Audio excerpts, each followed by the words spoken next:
بانو قدسیہ صاحبہ کے ناول راجہ گدھ سے اقتباس۔ موت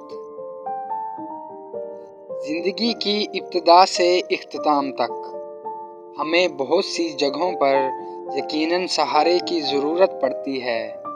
جب ہم ریزہ ریزہ بکھر رہے ہوتے ہیں، ہماری ہمت جواب دے چکی ہوتی ہے، واپس اپنے پیروں پر کھڑے ہونا ہمیں ناممکن لگ رہا ہوتا ہے، تو اس وقت کسی مخلص کا سہارا ہی ہمیں اس قابل بناتا ہے کہ ہم دوبارہ سنبھلتے ہیں اور زندگی جینا شروع کرتے ہیں۔